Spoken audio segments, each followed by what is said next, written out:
Kakbhushundi arrived under the banyan tree, mentally invoked Sri Ram, and then began the story.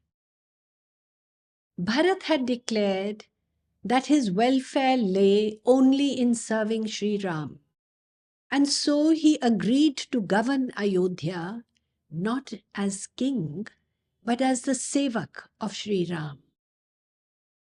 Kakbhushundi looked at his audience and said, "What is important to understand is that among human beings there are two levels of seva.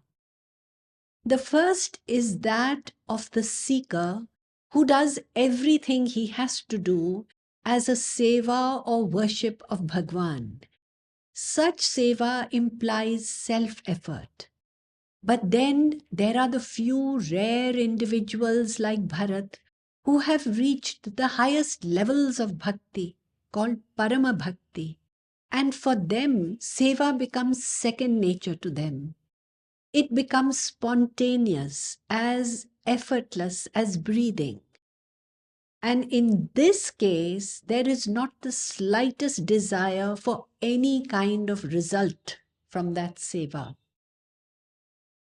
Then continuing with his tale, Kakbhushundi said that when Sri Ram handed his padukas over to Bharat in the forest, Bharat placed them on his head, and in that way he brought them back to Ayodhya.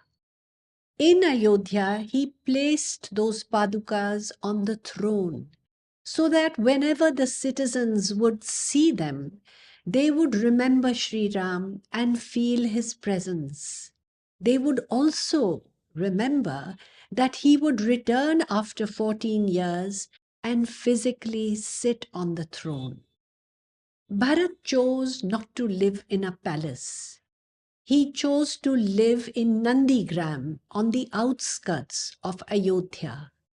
And because Sri Ram walked on the ground, he felt that the sevak's place was lower, and therefore he dug a hollow which he cushioned with leaves and grass, and there he began to live as a hermit. He matted his hair and donned the attire of an ascetic. Seeing him, many of the citizens of Ayodhya also began to observe fasts and austerities in the hope of seeing Sri Ram again after 14 years. Every morning, Bharat would go to the court. He would prostrate before the padukas and he would receive directions from them. Then he would go about carrying out the instructions that he had received. Kakbhushundi looked at the birds and says, all this was possible only because of the boundless love that Bharat had for Sri Ram.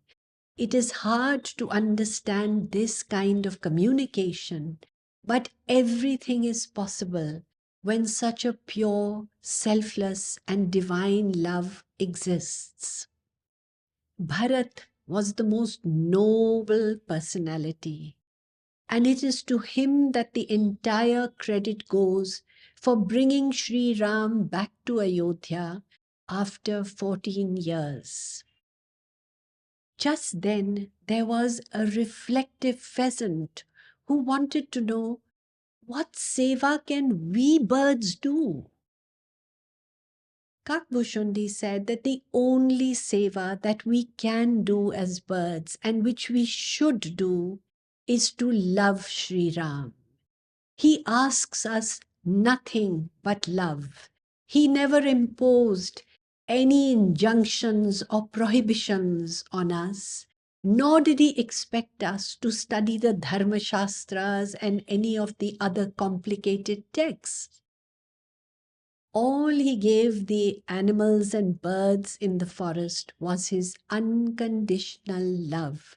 And in his presence, all the creatures felt the kind of euphoria that the peacock or the frog feels with the arrival of the first rains.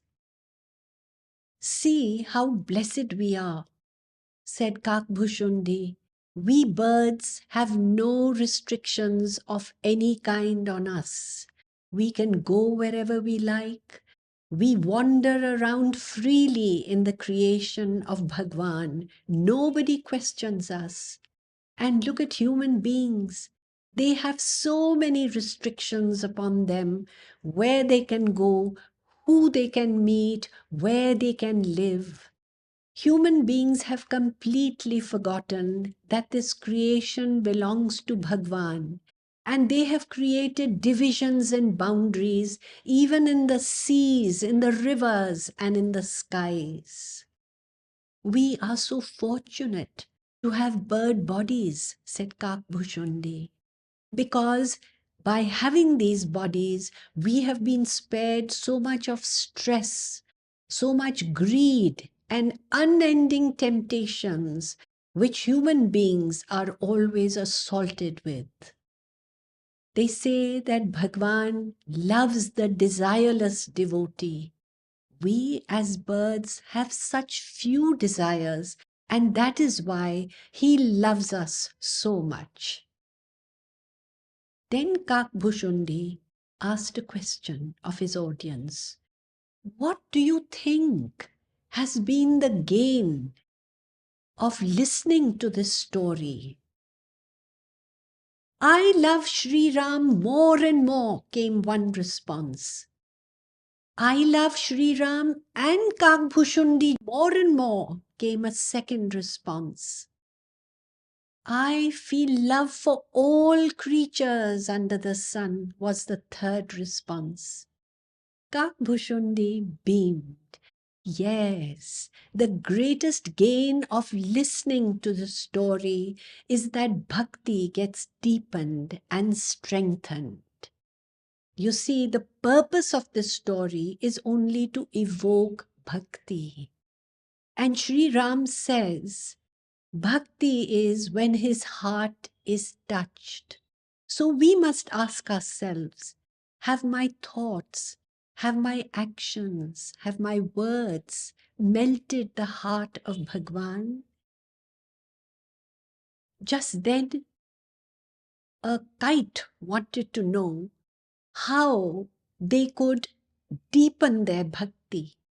It's very simple, said Kakbhushundi. We must love and revere the feet of holy men and wise men.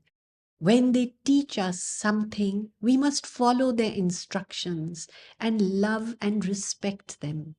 Immediately, all the birds bowed down to Kakbhushundi with utter reverence, because every day, throughout their lives, he would spend so much time telling them these captivating, inspiring, endearing stories. And for what? Simply to share his joy and love with all of them. And on that happy note, the evening session came to an end.